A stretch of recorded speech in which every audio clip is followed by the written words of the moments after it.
الحمد لله الذي خلق السماوات والأرض وجعل الظلمات والنور ثم الذين كفروا بربهم يعدلون نحمده تعالى ونستعينه ونستغفره ونعوذ بالله من شرور أنفسنا ومن سيئات أعمالنا من يهده الله فلا مضل له ومن يضلل فلا هادي له أشهد أن لا إله إلا الله وحده لا شريك له وأشهد أن محمدا عبده ورسوله اللهم صل على محمد وعلى آل محمد كما صليت على إبراهيم وعلى آل إبراهيم إنك حميد مجيد اللهم بارك على محمد وعلى آل محمد كما باركت على إبراهيم وعلى آل إبراهيم إنك حميد مجيد ورضي اللهم عن الخلفاء الراشدين والصحابة أجمعين ومن تبعهم بإحسان إلى يوم الدين أما بعد السلام عليكم ورحمة الله وبركاته. Les sœurs, les frères, les louanges, les remerciements, les éloges appartiennent tous à Allah. Il est le premier qui n'a pas de début, il est le dernier qui n'a pas de fin. L'apparent, le dominant sur toutes choses, le miséricordieux par essence, par excellence. Il est le parfait dans son être, parfait dans ses noms et attributs, et parfait dans tous ses actes qui oscillent d'une part entre sa bonté, sa miséricorde, sa générosité, et d'autre part, sa justice, qui elle est basée sur son omniscience et sa sagesse. Nous le louons donc. Nous revenons vers lui repentant. Nous demandons protection contre les conséquences de nos péchés.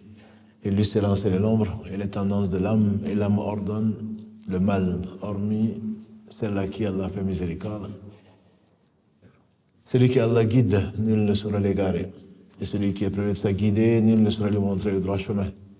J'atteste donc qu'il est le seul digne d'adoration. J'atteste la véracité de l'exemplarité de la prophétie de Muhammad ibn Abdullah. Qu'Allah bénisse ce prophète, sa famille, ses compagnons et tous ceux qui les auront suivis dans le droit chemin et nous fasse l'honneur d'en faire partie.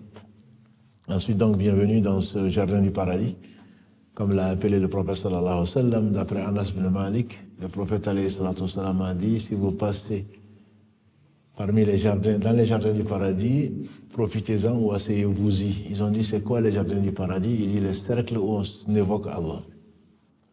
Nous le remercions donc de nous compter parmi ceux qui l'évoquent. Et on ne peut évoquer Allah que grâce à lui. Et comme il a dit, le prophète sallallahu alayhi wa sallam, les meilleurs d'entre nous, c'est ceux qui se rappellent le plus Allah. Allah fait passer par des états, on ne comprend pas toujours, mais en réalité, ce n'est que le meilleur. Inna Rabbi, dit Yusuf alayhi salam, latifun liman yasha, innahu huwal Alimul Hakim. Dans le verset 100 de la sourate 12, Allah fait dire à Youssouf, mon Seigneur, il est doux. Il est doux, il fait passer par ce qu'il veut. Et mon Seigneur, il s'étouffe, il est le sage. Aujourd'hui, Inch'Allah, on va aborder, peut-être jusqu'à la fin du Ramadan, Inch'Allah, mon choix en tout cas s'est porté sur celui-là, sur un récit particulier qui est le récit du prophète Youssouf, alayhi salam. Donc on va dans une heure, un peu plus, écouter la lecture de la sourate 12, qui est la sourate Youssouf. La sourate est la 111 versets, et je vous invite à la lire, surtout à en comprendre le sens et la méditer. Allah considère ce récit comme d'autres, comme Ahsan al-Qasas, les meilleurs récits. Allah étant le meilleur, ce qu'il dit c'est le mieux, c'est la vérité, et ce qu'il raconte c'est la meilleure façon. Tu prendrais ceux qui ont été à Hollywood ou qui suivent beaucoup les films, il n'y a pas de meilleur scénario. Il n'y a pas de meilleur scénario quand Allah raconte ce qu'il raconte. Il te fait passer par le stress, il te fait passer par la joie, il te fait passer par des paraboles, pour revenir à l'essentiel. Et Allah est très certainement le seul digne d'adoration.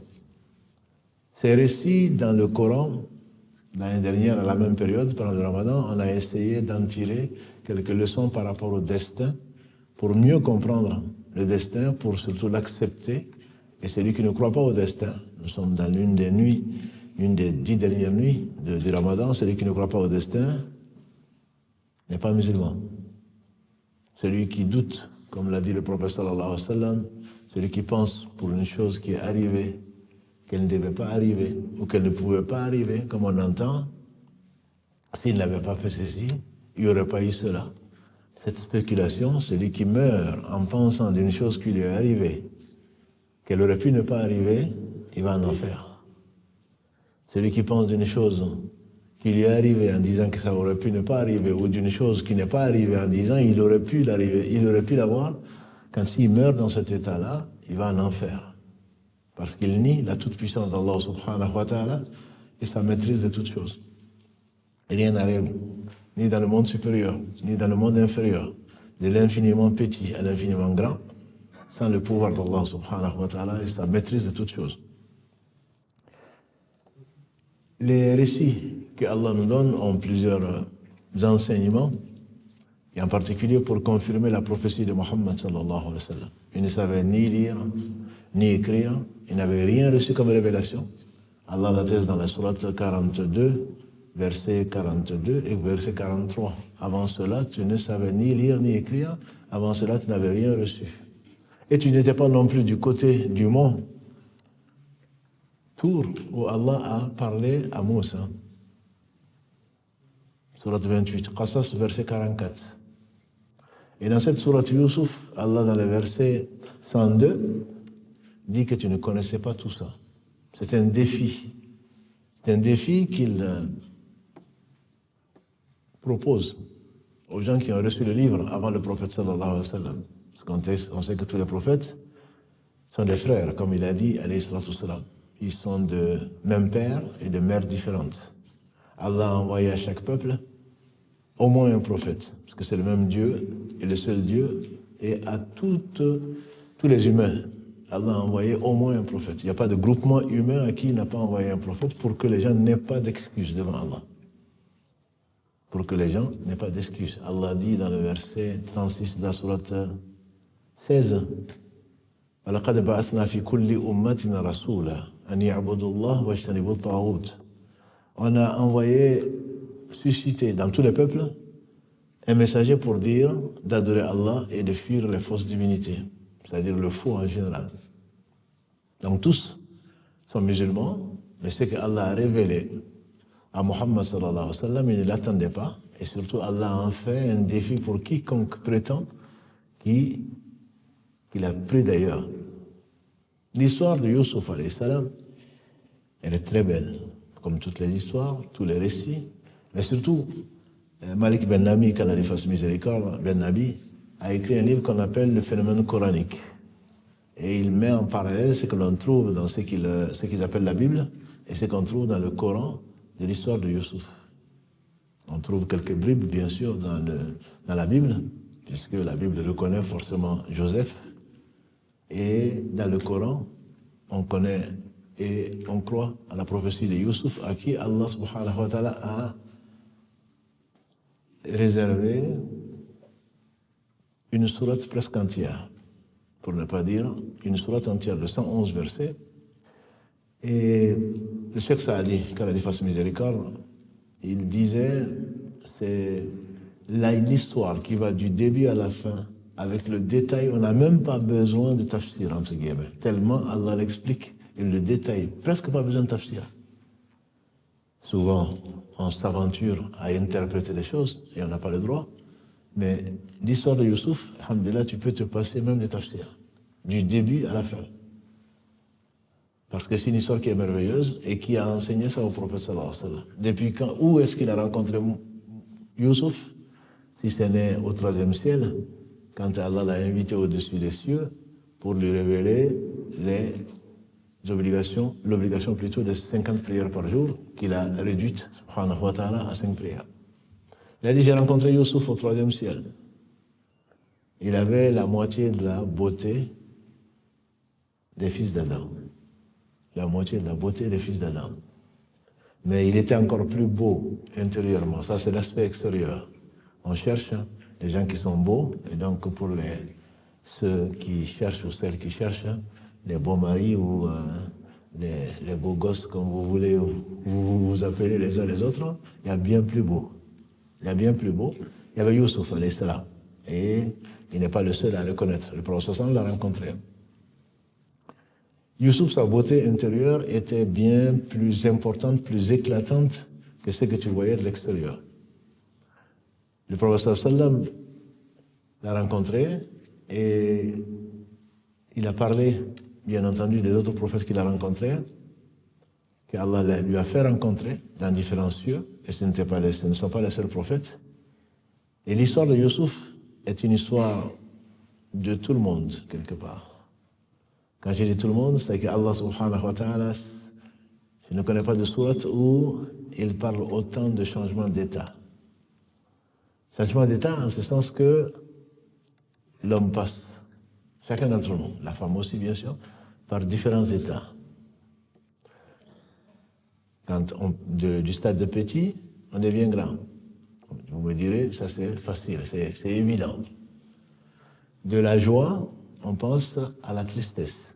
Et ça c'est l'état de tout un chacun.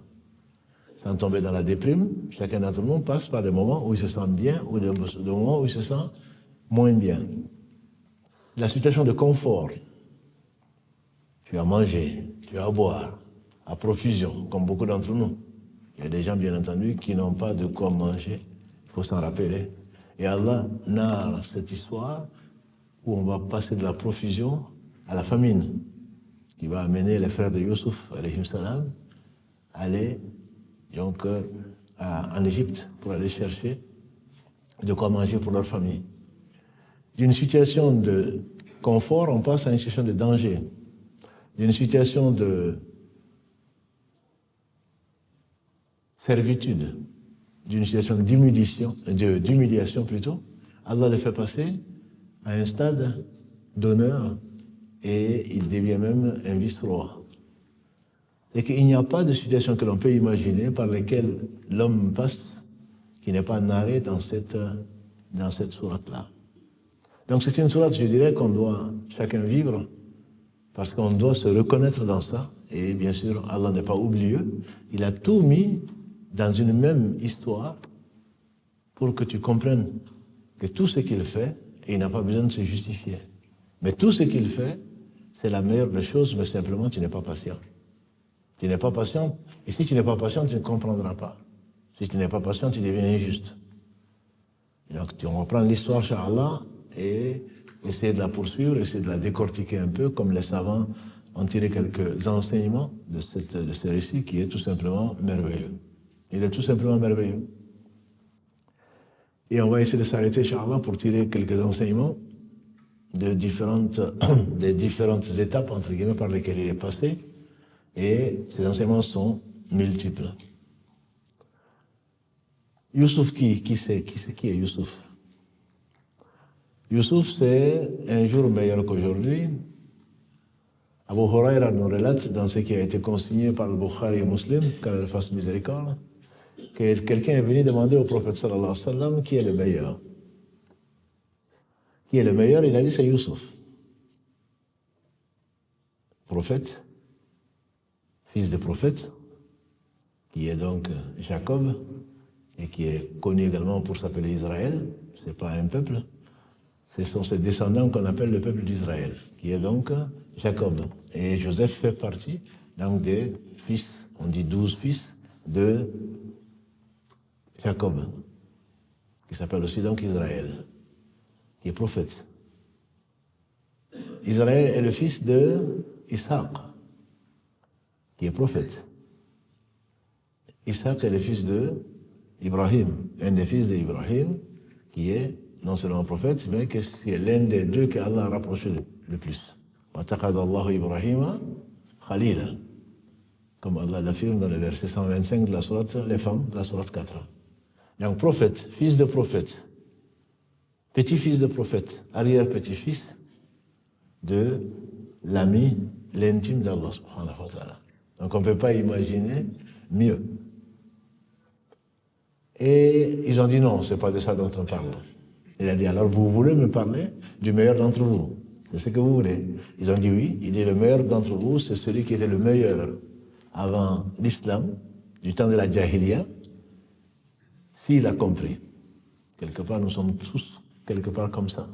Ce n'est pas quelqu'un qui est meilleur, quelqu'un qui est sorti de...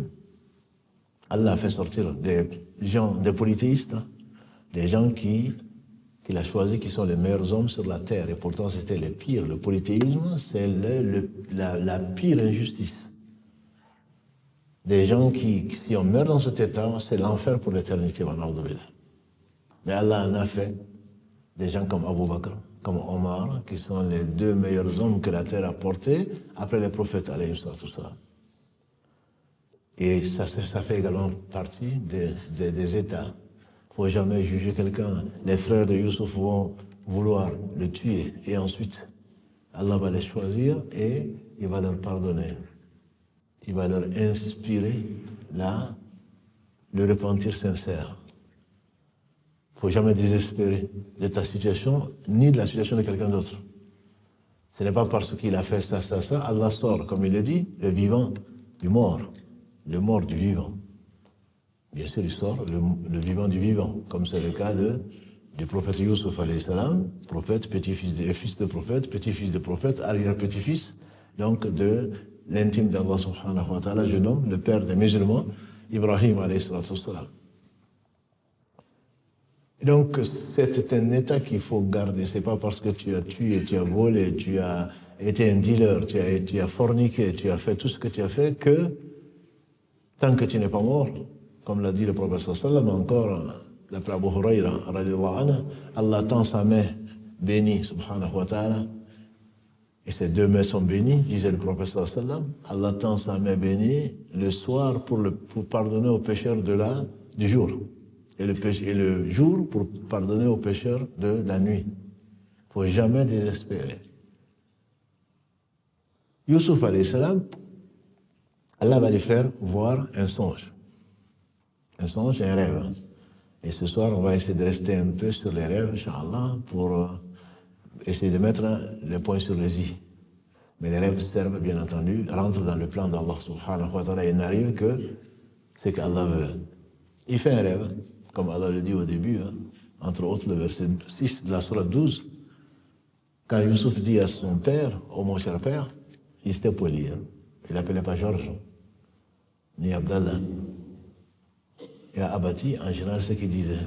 Ya Abati, c'était son arrière-grand-père.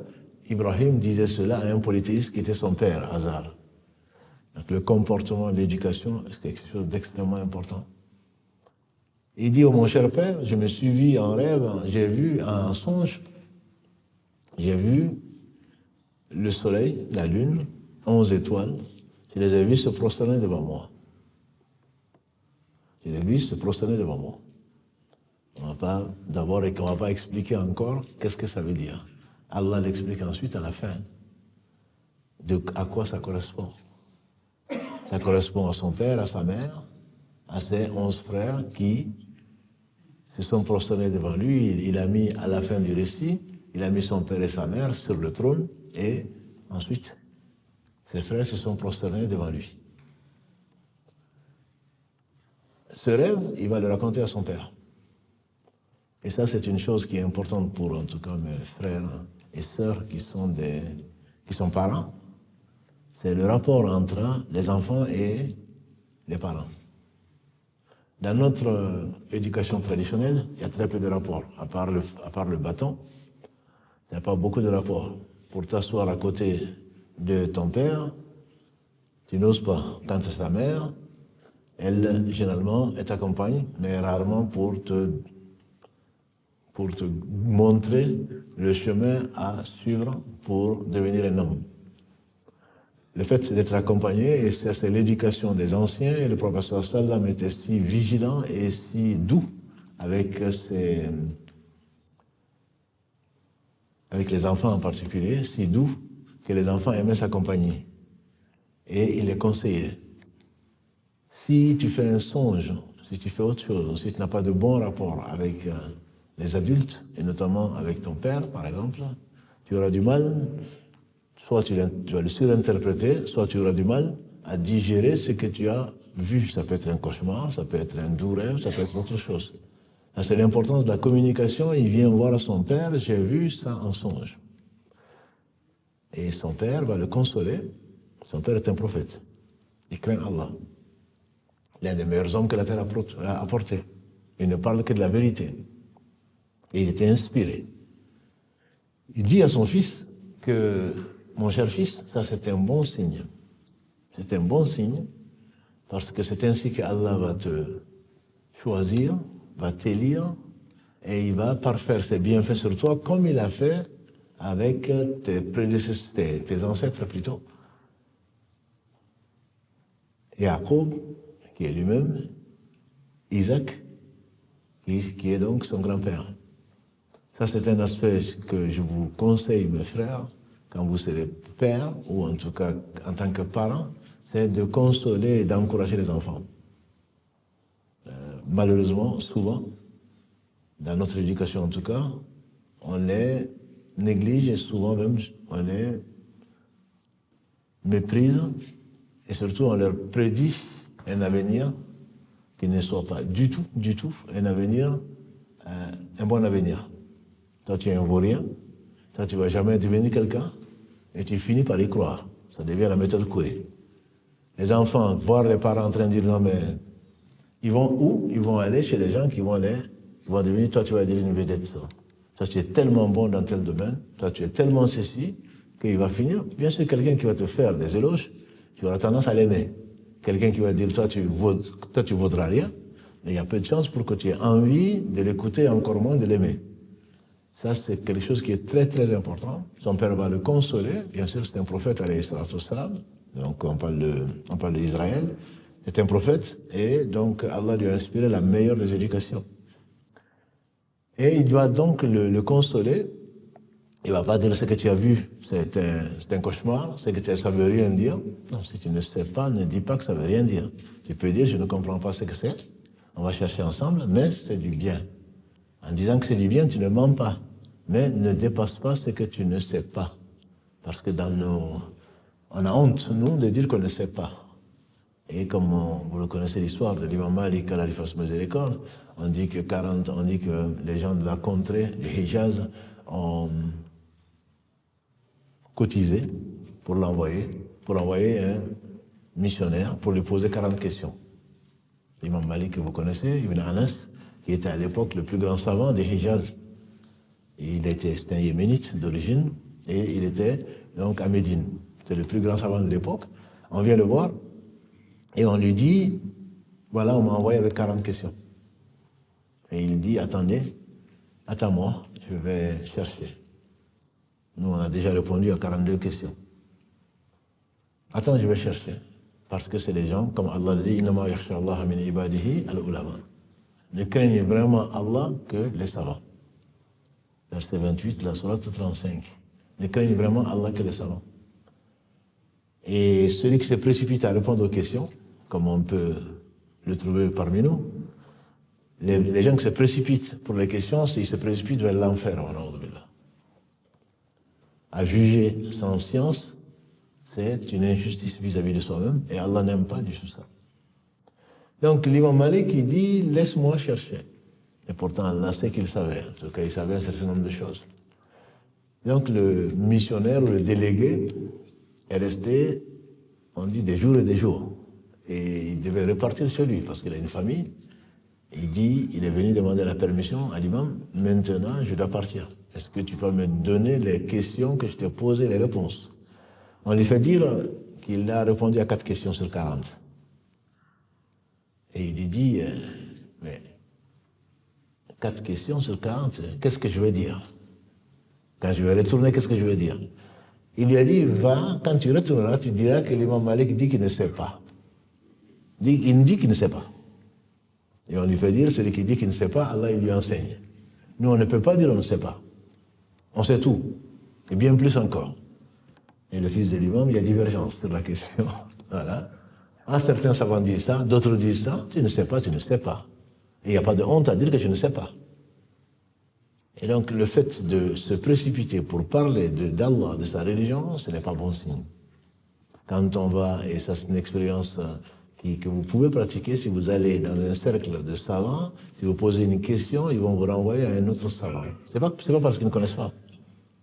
C'est parce qu'ils craignent de dire d'Allah le contraire de la vérité. Ils craignent de mentir sur Allah, de mentir tout simplement, mais surtout sur Allah. Donc revenons à l'histoire Youssouf alayhi salam, il a fait ce rêve-là. Il a vu le soleil, la lune, 11 étoiles se prosterner devant lui. Je vais en profiter donc pour, avant de continuer, de mettre tout ça dans un cadre, Inch'Allah, parce que j'ai promis à un jeune ici de parler de ça quand il m'a parlé des rêves, et à un frère ou une sœur des États-Unis également qui m'a posé cette question. J'ai dit, est-ce que tu suis les lives? Il m'a dit oui. J'ai dit, bon, ben, on va en parler, Inch'Allah. Donc, c'est une science. C'est une science qu'Allah a donnée au prophète, alayhi salatu wassalam. Et les matins, en général, après la prière du Fajr, le prophète sallam s'asseyait avec ses compagnons et il demandait qui est-ce qui a vu un rêve. Et on lui racontait et lui l'interprétait parce que c'est une science qui est basée sur une compréhension profonde et sur une analyse comparative. Ce n'est pas n'importe qui va interpréter les rêves. Et souvent, on a tendance à demander à n'importe qui pour pouvoir vouloir se rassurer. J'ai vu des taches de henné, j'ai vu mes dents tomber. Qu'est-ce que ça veut dire? Voilà. Et ça, beaucoup d'entre nous répondent. On va taper sur Google et il va te dire, eh bien, ça c'est, tu t'es marié avec une djinn ou une djinna. Voilà. Et donc, non, mais c'est courant, hein, l'histoire de henné. En plus, ça sent le henné. Je vous envoie une photo, j'en ai beaucoup de photos de mains avec des henné. J'ai dit que j'ai dit, demande protection à Allah et il n'arrivera que du bien. À la personne répond, ah barakallahu fik. La personne cherche à être consolée. Et en fait, elle ne cherche pas forcément à savoir si elle s'est mariée hier soir à son insu, à un djinn ou à autre chose. Elle a vu des choses qu'elle ne comprend pas. Elle veut simplement comprendre, c'est être rassurée. Les savants dans ce domaine, parce qu'Allah loue les gens, et Allah dit qu'il a enseigné à Youssouf alayhi salam l'explication des rêves. Je vous disais, le prophète sallallahu alayhi wa sallam, par exemple, il disait, je me suis vu en train de puiser de l'eau. En train de puiser de l'eau, et j'en ai tiré, et Abou Bakr est venu me voir. Il m'a pris le seau des mains, et il a péniblement tiré 2 seaux. Ensuite, Omar est venu prendre la relève, il a tiré beaucoup de seaux, jusqu'à ce que tout le monde s'est désaltéré. On lui a demandé comment tu expliques ce rêve. Il dit, ça c'est la science. C'est la science, mais en même temps, c'est Abou Bakr qui va venir après lui. C'est ce qu'Allah a décrété. Et ensuite, c'est Omar qui est resté pendant 10 ans. Et alhamdulillah, Allah a mis la paix, la sécurité et le bien dans la communauté musulmane sous sa responsabilité. Abou Bakr, qu'est-ce qu'il n'a pas eu, qu'Allah le bénisse, de difficultés pendant les 1 an et 6 mois qu'il a pu passer comme responsable. Mais c'était l'homme de la situation. Allah l'a mis là pour régler la situation. Le prophète alayhi salatu wassalam a fait des rêves et le songe des prophètes est une réalité. Je vous rappelle Ibrahim alayhi salam, quand il a un âge avancé, quand il n'en avait qu'un seul garçon, qu'un seul fils, et qu'il a eu très tard, qui s'appelait Ismaïl, il s'est vu en songe. C'est Allah qui nous le dit. Hein. Ya Bounay, mon cher fils, disait-il, je me suis vu en rêve en train de te sacrifier. Dis-moi, qu'est-ce que tu en penses? Verset 102 de la sourate 37.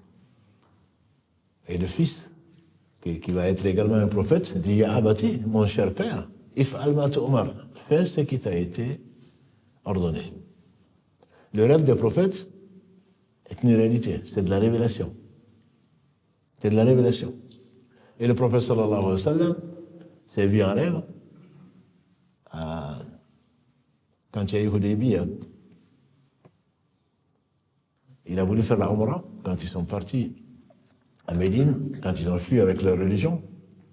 Il a voulu aller faire la Umrah, il s'est vu en rêve en train de se raser et certains raccourcir leurs cheveux. Donc c'était le signe d'aller faire la Umrah, que tout le monde comprenait. Allah, dans le verset 27 de la sourate 48, Al-Fath, il confirme ça. لقد صدق الله رسوله رؤيا لتدخلن المسجد الحرام إن شاء الله آمنين.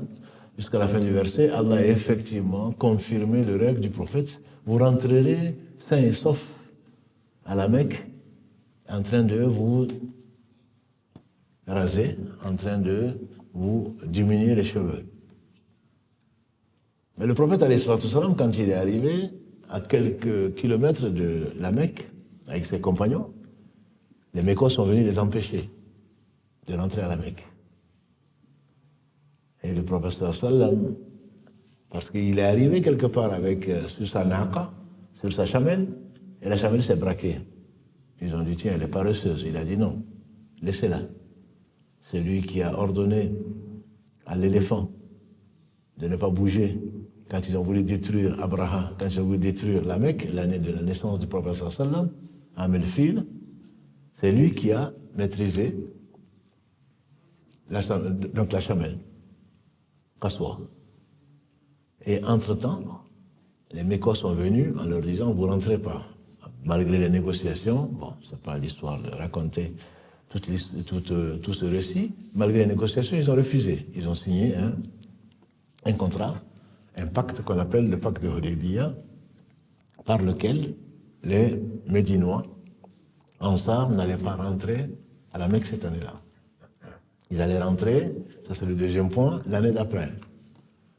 Et pendant 10 ans, il y allait avoir la paix entre les polythéistes mécois et les musulmans. Et le prophète sallallahu a profité pour envoyer des lettres et des lettres, pour appeler faire la da'wah. Il a envoyé des lettres à Héraclius, il a envoyé des lettres à Chorès, qui était l'empereur des Perses, il a envoyé des lettres au roi d'Égypte, etc., etc. Mais en réalité, c'est ce qu'Allah appelle la victoire, Al-Fatih, d'où le titre de la sourate 48. C'est que les compagnons n'ont pas compris, c'est ce qu'Allah a voulu, parce que finalement, le prophète n'est pas venu pour faire la guerre. Quand tu fais la guerre, tu es occupé par ça et tu ne peux pas appeler les gens Allah. Appeler les gens Allah, c'est bien plus important que la guerre. La guerre n'est pas un but en soi. La guerre se fait pour pouvoir faire la da'wah.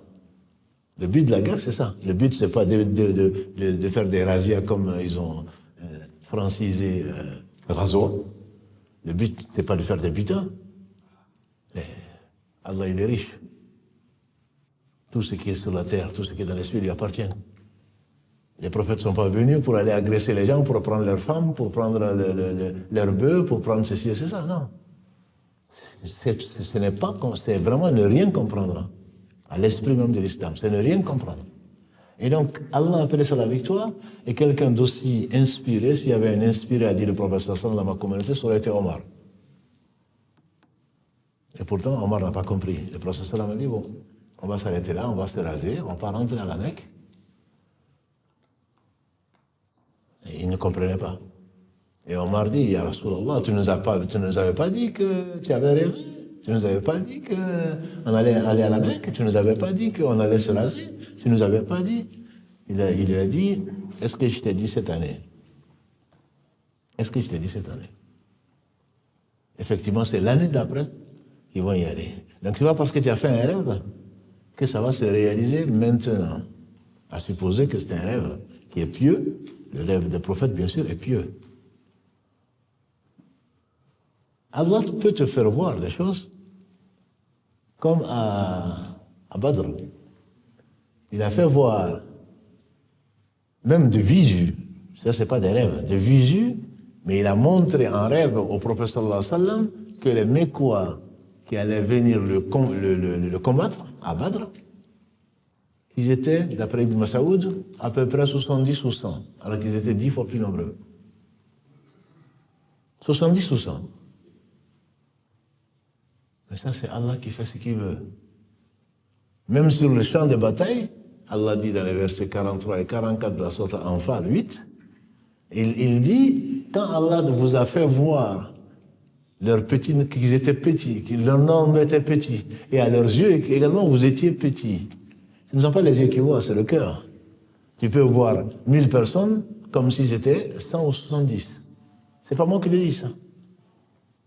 Donc, c'est juste pour dire, ce sont des apparences. Allah te fait passer un message. Allah te fait passer un message.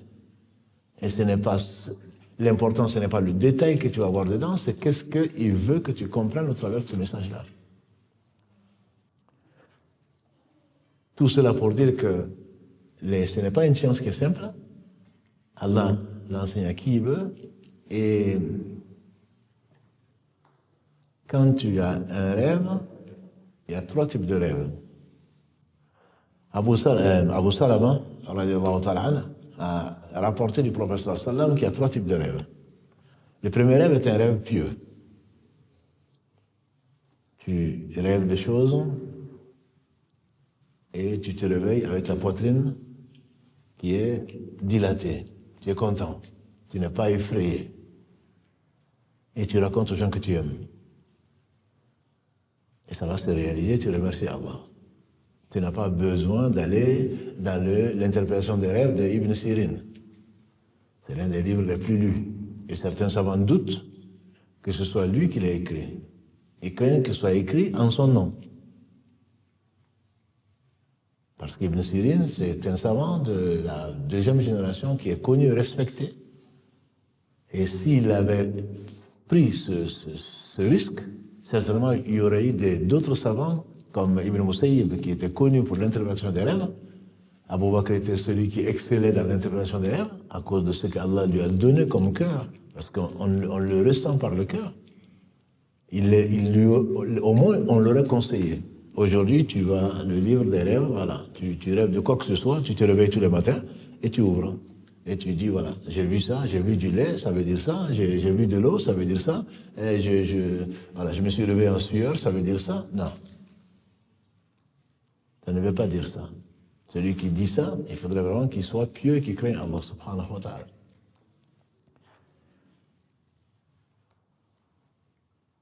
Je disais donc que dans le rêve, il y a 3 types de rêves. Le premier rêve, c'est le rêve qui est un 46e de la prophétie. Après le prophète sallam, il n'y a plus de prophétie. Un 46e, c'est le rêve prémonitoire. Tu vois que ça va arriver. Mais même un prophète ne sait pas si Allah n'a pas raffermi son cœur, mais toi, en te réveillant, tu vois. Il y a des personnes qui sont éprouvées par ça. Elles voient les choses, ça doit être extrêmement difficile. Elles voient même parfois la mort de proches. Tu vois la personne, tu penses avoir vu dans le rêve que la personne va mourir. Tu ne peux pas lui dire. Et qu'est-ce que tu fais? Tu la regardes, tu regardes sa photo, tu la prends en photo pour la mettre pour la garder dans ton album. Mais je veux dire, elle va mourir. Et après, tu apprends, 1 jour, 2 jours, 1 mois après, que la personne est décédée. Et la personne doit être celle qui voit ça, ce qu'on appelle les rêves prémonitoires, ça doit être extrêmement dur à vivre. Il y en a, et j'en connais.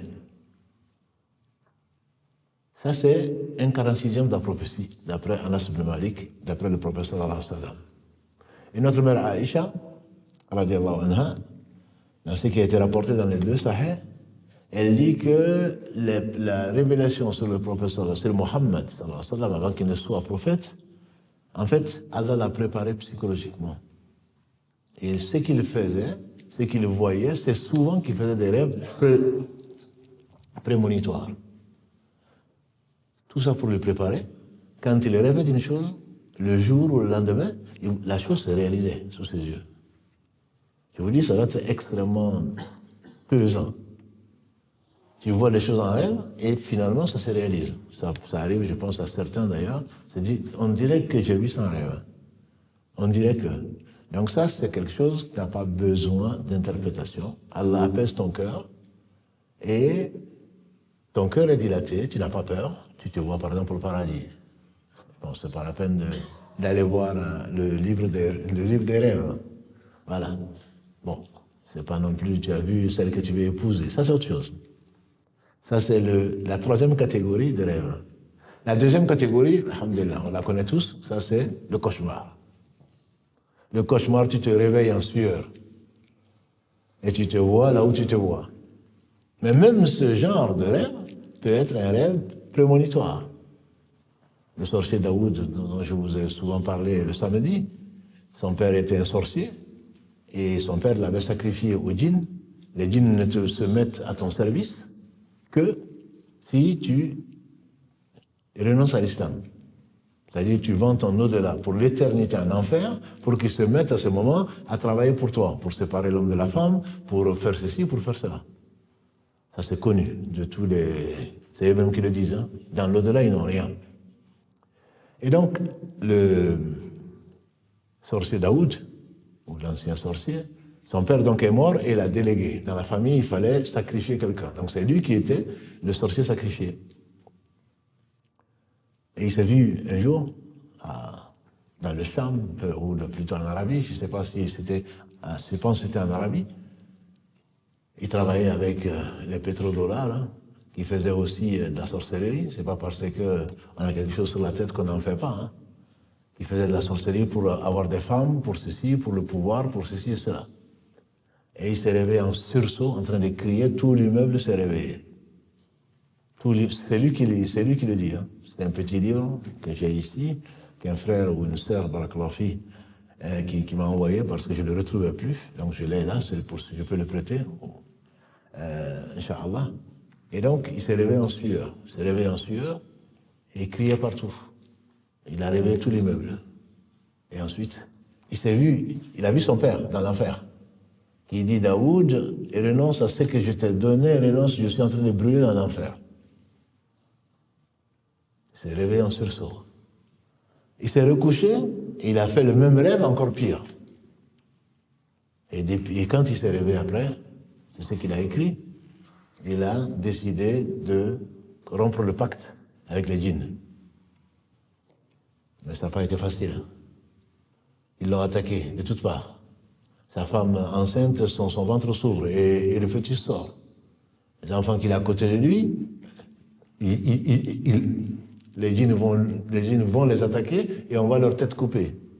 Tout ça pour qu'ils reviennent dans leur cercle et qu'ils meurent mécréants. Il va refuser. Alhamdulillah, Allah l'a sauvé.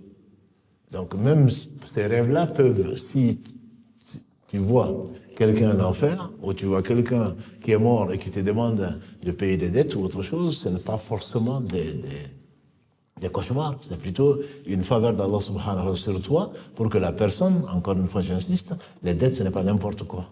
Aujourd'hui, on est là dans un monde de consommation, même il y a des prêts, je ne sais pas si ça continue, hein. Il y avait des prêts spéciaux Ramadan, je ne sais pas si ça existe encore. Ta banque t'envoie une lettre, tu as 5 000 € de disponible. Ah ouais. J'ai rien demandé, pourtant j'ai 5 000 €, non mais je vous assure, hein. Ce n'est pas de la fiction. Tu as 5 000 € disponibles, bien sûr avec des intérêts, ça on ne va pas te le dire. Tu peux t'en servir comme c'est le mois de Ramadan. Ils vont jusque-là. Mais le problème, c'est que si tu meurs avec des dettes, tu risques de ne pas rentrer au paradis. Un jour meilleur qu'aujourd'hui, le prophète sallam, après le Fajr, il a dit, est-ce qu'il y a quelqu'un des Banu ceci? Ils ont dit oui. Il dit, votre frère qui est mort, il attend aux portes du paradis à cause des dettes. On est venu demander à l'histoire de sallam, est-ce qu'un martyr rentre au paradis? Il a dit oui. Et ensuite, il a dit, qui m'a posé la question? On dit qu'il est parti. Il dit, rappelez-le. Quand il est venu, il dit, repose la question. Il dit, j'avais demandé, est-ce qu'un martyr, s'il meurt, il entre au paradis? Il a dit oui, sauf s'il a des dettes. C'est l'ange Gabriel qui est venu me dire ça pour rectifier, pour compléter. Donc les dettes, ce n'est pas n'importe quoi. C'était juste une parenthèse. C'est pour les dettes, il faut prendre les dettes que quand tu en as besoin. C'est pas pour aller faire la fête au mariage de ta fille, ou pour je ne sais quoi d'autre, comme on le fait souvent en Afrique, pour paraître. Non, c'est pas pour ça. Tu meurs comme ça, tout le monde, enfin, les gens vont dire tu as fait le Hajj 10 fois, il doit être au paradis. Eh bien non. Si tu dois rentrer au paradis, qu'Allah nous l'accorde tous, tu vas attendre jusqu'à payer les dettes. Donc il se peut que Allah, par miséricorde, fait rêver un de tes héritiers ou quelqu'un pour aller payer les dettes pour que tu puisses rentrer au paradis. Donc les rêves servent aussi à ça. C'est un message, mais qui est clair. On n'a pas besoin d'aller consulter Adil pour savoir ce que ça veut dire. Et la troisième catégorie de rêves, c'est le subconscient. Tu as fait une demande où tu es dans une relation interdite ou illicite, et puis bon, tu es convaincu que c'est celle-là qui est ton épouse ou ton époux. Bien sûr, le père est contre, la mère est contre, tout le monde est contre, mais non, j'ai fait l'istikhara. C'est ça, oui. On ne va pas rentrer dans les détails. L'istikhara, c'est pas suivre ses passions. Hein. Non, non, c'est sûr. Moi, j'ai fait l'istikhara et puis je l'ai même vu en rêve. Ouais, tu l'as vu en rêve, tu fais que ça. Non, ça c'est le subconscient. Le prophète sallam a dit ça, c'est le subconscient. C'est un hadith, vous pensez qu'on parle de quoi? On parle des choses, le prophète sallam parlait aux hommes comme moi je vous parle aujourd'hui. Il dit donc que ça, il n'a pas parlé des relations illicites. Hein. Il dit c'est que tu ne cesses de penser et finalement, ça vient dans ton rêve. C'est ce qu'on appelle le subconscient. Donc il y a 3 types de rêves, il n'y en a pas 36, il y en a 3. Soit ça vient d'Allah. Il dit, tu remercies Allah. Tu racontes aux gens que tu aimes, parce qu'on verra, Inch'Allah, les gens que tu n'aimes pas, ou les gens qui ne t'aiment pas, il y en a beaucoup. Ça amène le mauvais œil, ça amène beaucoup de choses. Tu ne racontes pas à tout le monde, tu ne vas pas mettre sur les réseaux sociaux. Voilà. Ah, moi j'ai vu un rêve, je me suis vu au paradis. Bon, j'espère que personne ne fera ça. Quoi. Tu vas multiplier encore les gens qui vont te jalouser. Ah ben on pensait qu'il était fou, mais là c'est sûr. Et il est devenu, il se prend pour un prophète. Et tout ce qu'on entend, non. Tu racontes aux gens que tu aimes. Et ça va se réaliser, Inch'Allah. Et il y a donc le cauchemar que tu ne racontes pas non plus. Combien de cauchemars j'ai dans mon téléphone. Et qu'est-ce que ça veut dire? J'ai vu ceci, un chat noir et tout ce que tu veux. Et qu'est-ce que tu veux que je te dise, moi?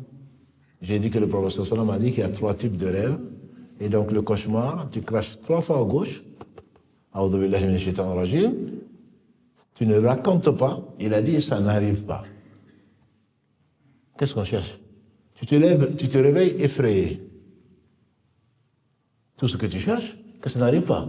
Et le professeur Sam te donne la solution. Ça n'arrivera pas à condition que tu craches et que tu donnes protection auprès d'Allah contre le shaitan qui veut t'attrister.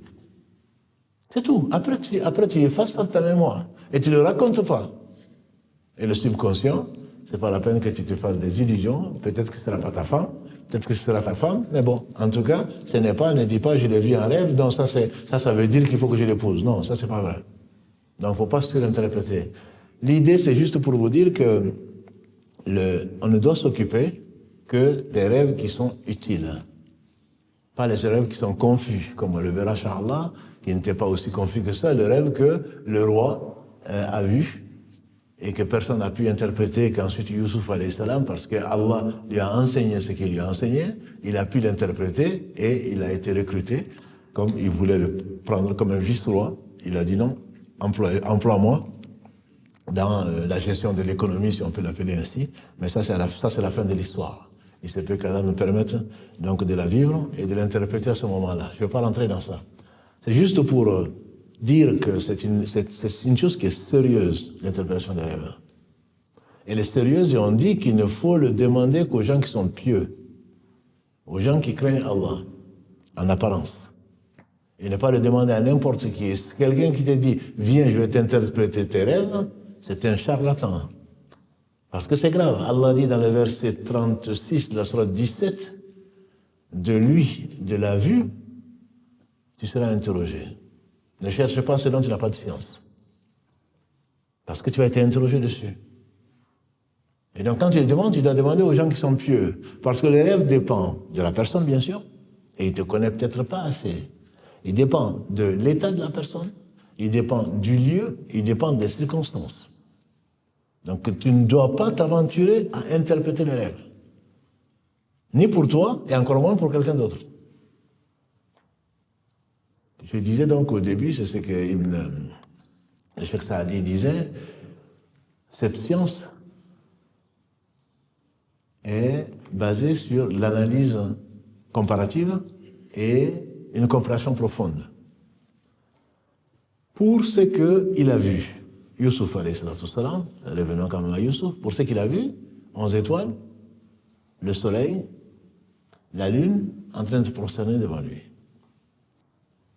Le Cheikh Saadi, il dit, chez les Arabes, et c'est connu, même je pense chez les psychologues aujourd'hui, quand un enfant n'arrive pas ou refuse de parler ou autre chose, on lui fait dessiner. S'il commence à dessiner le soleil, je ne sais pas s'il y a un psychologue ici, le soleil pour eux, c'est le père. Mais ici, chez les Arabes, le soleil, c'est plutôt la mère. Quand on craint un harcèlement ou une maltraitance d'un enfant, on va lui faire dessiner. Et on va faire parler le dessin. Donc dans son subconscient, quand il va se mettre à dessiner la lune, on va dire ça y est, il a un père qui le harcèle. Voilà. Donc chez les Arabes, la lune et le soleil représentent le père et la mère. On peut penser, nous, peut-être par habitude, que le soleil, parce qu'il est gros, sera le père. Chez les Arabes, le soleil, c'est la mère. Et la lune, c'est le père. Il dit les étoiles, ce sont ses frères. Et effectivement, il avait 11 frères. Pourquoi? Il dit parce que les étoiles éclairent. Les étoiles sont des guides. Et donc, ce que Allah subhanahu wa ta'ala va faire de ses frères, malgré ce qu'ils ont fait, ils vont revenir, les 12 tribus, chacun va être un guide, et c'est à partir de là qu'on aura les 12 tribus des Banu Israël. C'est, quand tu vois les étoiles, c'est parce que ces étoiles vont éclairer le chemin, et les étoiles, Allah les a créées pour 3 raisons, disait notre mère Aïcha, pour embellir le ciel, pour être un guide pour les voyageurs, et enfin pour être des bolides, pour chasser les shaitans qui veulent s'approcher du ciel pour écouter donc les conversations des anges. Donc en tant que guide, ce sont les prophètes alayhi salam, ce sont les savants qui sont des guides, et c'est comme ça qu'on le comprend quand on voit une étoile ou des étoiles en rêve. En tout cas, c'est comme ça que le Cheikh Saadi, qu'Allah lui fasse miséricorde, a expliqué ça. Ça, c'est le sens du rêve. Pourquoi? Parce que ça a un sens. On essaie de donner un sens à ce qui se passe. Si tu demandes à quelqu'un, je me suis vu en train de faire ceci, cela, la personne se dit, ah, mais ça veut dire ça. Tu prends un gros risque et ça risque de se réaliser. On dit qu'une femme, son mari voyageait beaucoup, et souvent, pour des raisons psychologiques ou autre chose, elle rêvait qu'un pilier s'était cassé. Elle voyait un pilier cassé et elle voyait un enfant borgne. Bon, elle était souvent enceinte. Elle était souvent enceinte. Elle venait chercher le prophète sallam qui lui disait, non, ton mari reviendra, Inch'Allah, en bonne santé, et ton enfant sera sain et sauf. Sauf que Allah ne fait que le meilleur. Elle est venue chercher le prophète sallam, elle avait fait le même rêve. Et elle a porté le prophète sallam absent. Aïcha lui dit, qu'est-ce que tu cherches? Elle dit, je cherche le prophète sallam. Elle me dit, pourquoi? Elle dit, parce que j'ai fait un rêve. Je vais revenir. Elle dit, non, mais raconte-moi le rêve. Elle dit, j'ai vu un pilier cassé, un enfant borgne, et elle était enceinte. Et Aïcha, dans ce qui a été rapporté par l'imam Darimi, Aïcha lui aurait dit, si le pilier est cassé, c'est que ton mari ne va pas revenir de voyage. Et l'enfant borgne, c'est que tu vas mettre un mort-né. Et quand la femme n'a pas accouché, elle a fait une fausse couche, un mort-né, et son mari n'est pas revenu, il est mort. Donc, demandez l'interprétation parce que par curiosité. Pourquoi? Par curiosité. Non. Ne cherche pas la curiosité. Si tu as vraiment des doutes, oublie. Efface ça de ta mémoire, ça ne t'apportera rien du tout. Si Allah veut t'envoyer un message, il n'a pas besoin de passer par un tel ou un tel. C'est toi qui as fait le rêve. Soit tu le comprends directement, soit tu ne le comprends pas. Si tu ne le comprends pas, ne cherche pas à apprendre des choses qui sont fausses parce qu'ils n'ont pas la certitude de ce qu'ils disent. C'est une vraie science. Moi, c'est le message que je vais vous faire passer. Cracher 3 fois à gauche, 3 fois à gauche, c'est bien plus facile que de se retrouver avec un mort-né. Voilà. Parce que je ne comprends pas.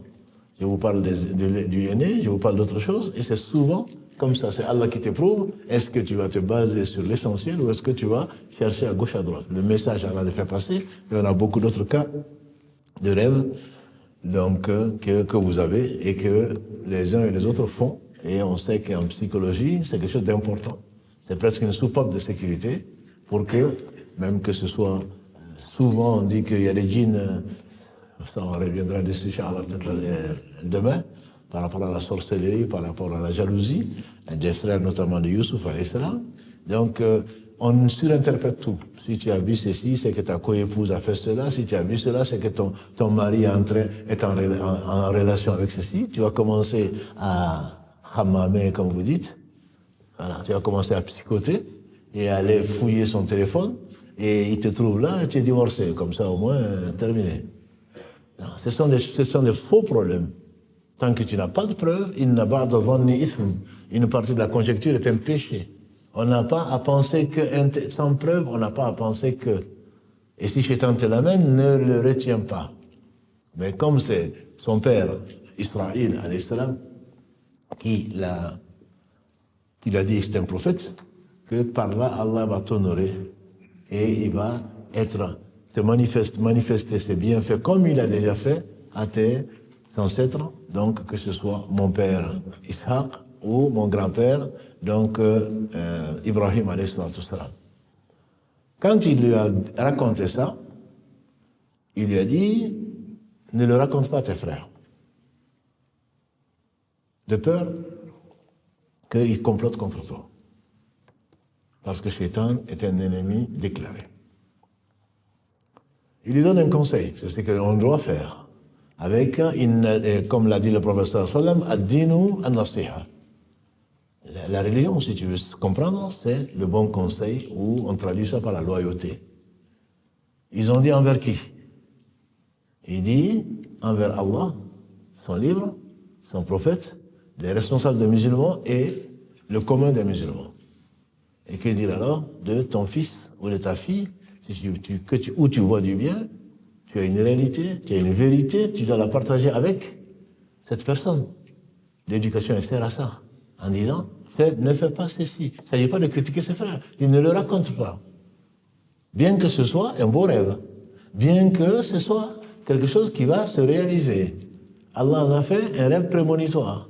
Et on verra, Inch'Allah, que Allah envoie les rêves, ce n'est pas parce que tu n'as pas fait de beaux rêves qu'Allah ne t'aime pas. On dit que souvent, beaucoup de compagnons du prophète sallallahu alayhi wa sallam n'avaient pas fait de rêve prémonitoire. En tout cas, on ne raconte pas qu'ils aient fait de rêve prémonitoire, parce que le rêve vient, comme on le verra, Inch'Allah, quand il sera dans le puits. Le rêve vient parce que tu en as besoin, pour te rassurer. Parce qu'Allah sait que si il n'y a pas eu ce rêve-là, tu aurais été dans une secte, par exemple. Ou tu aurais rencontré quelqu'un qui t'aurait détourné. Et Allah, il t'aime, il te fait voir que la voie sur laquelle tu es, c'est bien la bonne voie. L'imam que tu suis, c'est ce qu'Allah a aimé. Ceci et cela, tu te réveilles avec le cœur apaisé, et même si sur TikTok ou sur autre chose, tu vois ce que tu vois ou ce que tu entends, quand même, Allah t'a rassuré et ça te permet de continuer sur la voie. C'est arrivé à plus d'une personne. Parce que quand tu en as besoin, comme Allah sait tout, il te met un rêve pour t'aider à cheminer et t'éloigner de notre ennemi qui est Shaitan. C'est ce que dit Jacob. Il dit à son fils, ne le raconte pas à tes frères, de peur vous n'êtes pas de même mère. Donc on sait, d'un point de vue historique, et le prophète sallam a dit, les Israélites, ne les démentez pas et ne les confirmez pas. Mais quand tu vas dans les anciens livres des fils d'Israël, notamment la Bible, etc., on dit que Jacob avait 2 épouses.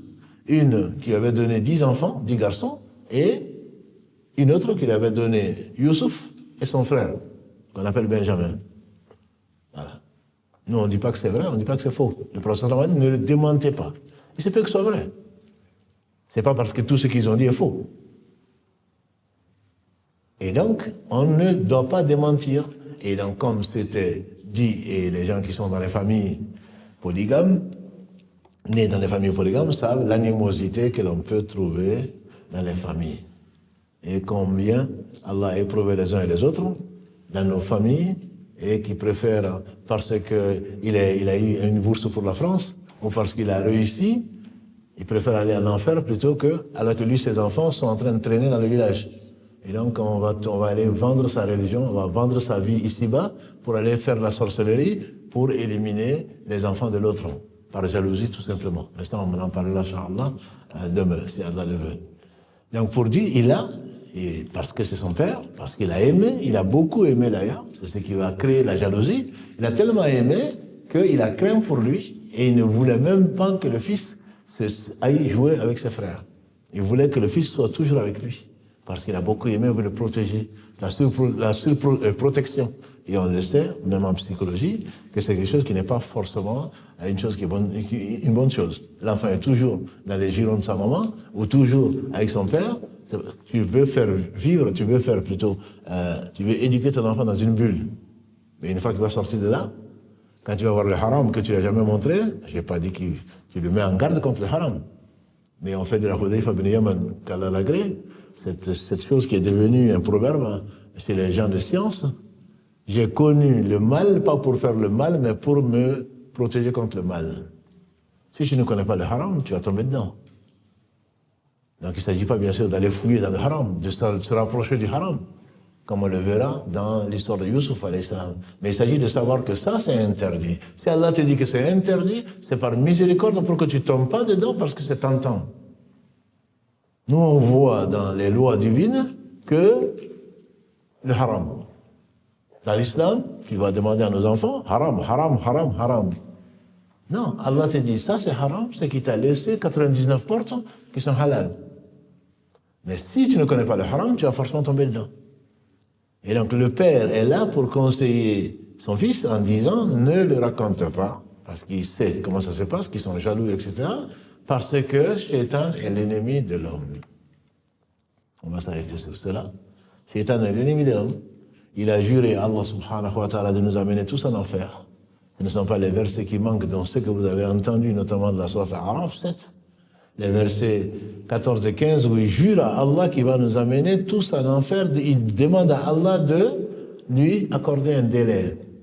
Et reconnaissant sa faute, sachant qu'Allah est juste et qu'il ira lui en enfer pour l'éternité, son seul objectif, c'est de nous amener en enfer avec lui. Et l'enfer sera plein. Et vous connaissez la proportion, c'est pas que je reviens souvent dessus, parce que c'est 999 sur 1000 des fils d'Adam, et donc qui iront en enfer. Et c'est pour cela qu'il ne faut pas forcément attendre du bien du fils d'Adam. Je ne dis pas de soupçonner qui que ce soit. Quand il y a du bien, on doit être plutôt étonné, et pas étonné du mal venant des gens. Le père, prophète, fils de prophète, petit-fils d'Ibrahim, met son fils en garde contre Satan. Ton ennemi, c'est Satan. Ce n'est pas ta belle-mère. C'est pas le frère qui prie à côté de toi. C'est pas ta femme. C'est pas ton fils, ton ennemi. Si, c'est Satan qui les manipule.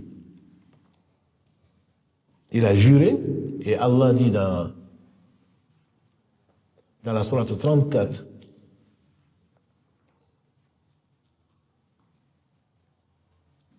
Allah dit que peu s'en faut que le plan de Shaitan se réalise, puisqu'il voulait amener tous les fils d'Adam en enfer. Verset 20. Qu'il amène tous les fils d'Adam en enfer. Mais Allah a fait une exception, c'est le 1 pour 1000, qui sont les gens qui sont remerciants, qui connaissent leur ennemi. Quand Satan est un ennemi, prends-le comme ennemi. Derrière la femme qui va te demander le divorce, derrière le mari qui va divorcer, il est possédé en réalité. C'est Satan qui le manipule, il n'est pas conscient de ça. Et donc tu dois avoir pitié de lui, tu dois l'écarter de Shaitan. Parce que c'est Shaitan qui va amener tout ça ensuite, tu vas te mordre les dents. Tu vas te mordre les doigts plutôt. C'est ce qui est souvent le cas. Si je savais, j'étais en colère, j'étais ceci, j'étais cela, tu finis soit à 6, soit tu finis dans l'enfer en Allah. Et Shaitan a réalisé ce qu'il espérait. Peu importe, disent les savants, que tu tombes à droite ou à gauche. Extrémiste de gauche, extrémiste de droite, peu importe. Soit c'est un pervers qui pense que la vie de ce bas monde, il n'y a que ça qui existe, même s'il prie, même si jeune, Inna Allah ghafur rahim, Allah pardonne tous les péchés. Soit alors c'est quelqu'un qui juge tout le monde, il mange plus, il dort plus, il se marie plus, et il dit que c'est ça l'islam. Non, l'islam est un juste milieu, et Satan te fait pousser soit d'un côté, soit de l'autre. Il vient à la mosquée, alhamdoulilah, mais je vais l'entraîner là. Je vais l'entraîner, il va prendre ses frères pour des ennemis. Il va juger ses frères. Alors que, alhamdoulilah, aucun d'entre nous, on a dit hier, aucun d'entre nous ne sera véritablement croyant s'il n'aime pas pour son frère ce qu'il aime pour lui-même. C'est ton frère. Tu ne l'as pas choisi, c'est Allah qui l'a choisi. Et remercie Allah subhanahu wa ta'ala de t'avoir guidé et d'avoir guidé ce frère, d'avoir guidé cette sœur. Mais quand on se voit, dès qu'il rentre, voilà, tu commences à baisser tes lunettes. C'est qui? Comment il s'habille? Et comment il fait ceci? Et comment il fait cela? Tu penses que tu es en train de... Qu'est-ce que tu es en train de faire, mon frère? Qu'est-ce que tu es en train de faire, ma soeur? Tu es en train de juger la personne? Attends au moins qu'elle agisse. Elle me regarde comme ça, elle fait ceci, elle fait cela, je m'en doutais, elle doit faire... C'est du zone, et ce n'est pas du bien. Et c'est pour cela que le cœur, il reste, cette forteresse qu'il faut vraiment protéger, et c'est le travail en tout cas des gens de science pour nous aider à nous protéger le cœur pour que Satan ne rentre pas. Et Satan rentre par tous les organes. On dit que la porte la plus... Le cœur, dit Ibn Qayyim, il n'est pas le seul. Les enseignants de l'éducation islamique ou de l'éducation de l'âme, ils disent que le cœur, c'est comme un roi. Et la forteresse qui s'entoure d'une forteresse pour ne pas être atteint. Si ton cœur est atteint, c'est terminé. Tes préoccupations et tout le reste vont être ce bas monde. Et le Satan dit à son armée, parce qu'il a une armée, surveillez la forteresse et voyez le point faible. On regarde celui qui est le plus proche de toi, du roi. Et on identifie au regard. C'est la vue. C'est là où tout commence. Et bienheureux les aveugles. Toi tu dis le pauvre, mais au moins ils n'ont pas cette intention-là. C'est pour cela, entre autres sagesses, qu'Allah te dit قل للمؤمنين يغضوا من أبصارهم ويحفظوا فروجهم. Dis aux croyants, ya Muhammad sallallahu alayhi wa sallam, verset 30 de la sourate 24, An-Nur, dis aux croyants de baisser une partie de leur regard. Une partie de leur regard. Il n'a pas dit leur regard, sinon c'est tous aveugles. Et il dit la même chose au verset 31 aux femmes.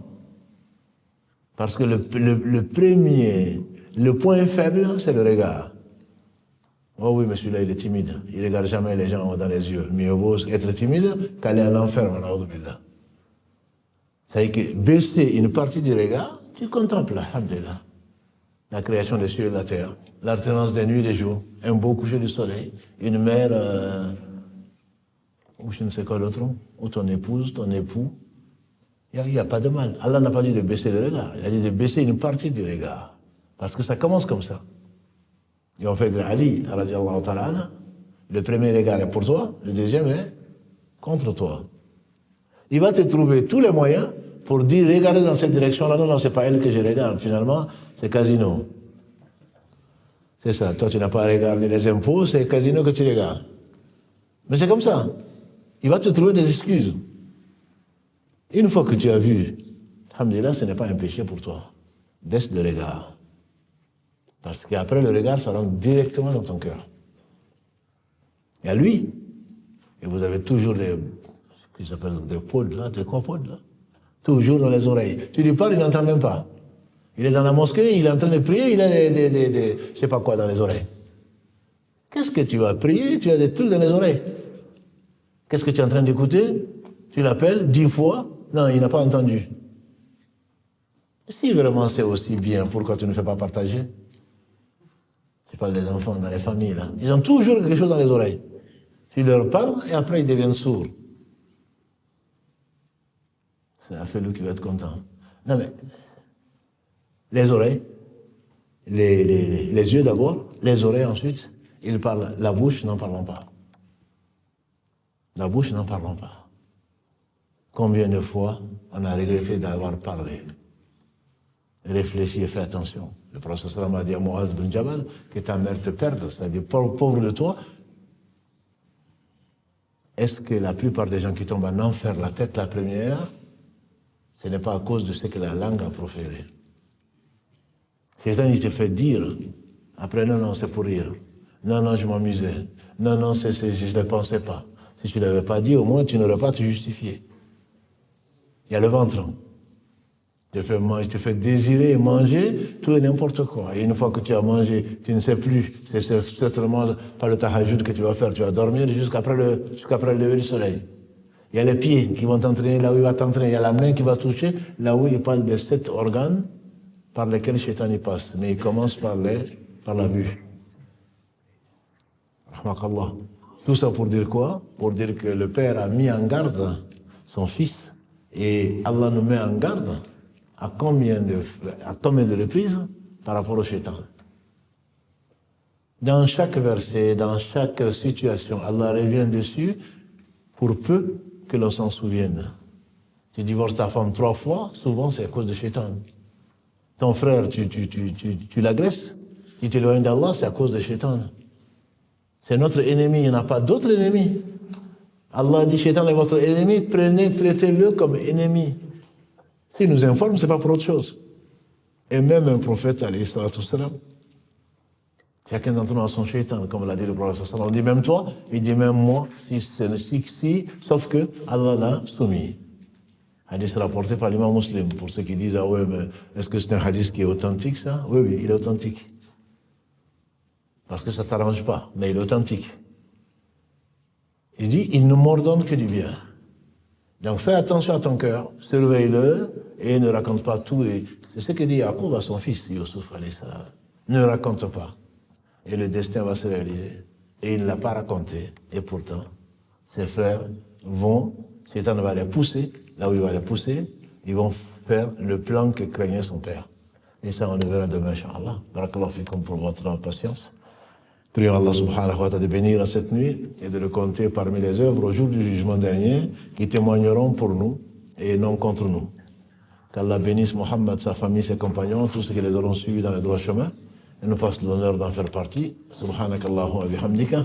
Ashhadu an la ilaha illa anta astaghfiruka wa atubu ilayk. سبحان ربك رب العزة عما يصفون والسلام على المرسلين الحمد لله رب العالمين. Donc dans un quart d'heure, Inch'Allah, on se prépare pour le tahajjud, donc pour prier derrière nos imams. Assalamu alaikum wa rahmatullahi wa barakatuh.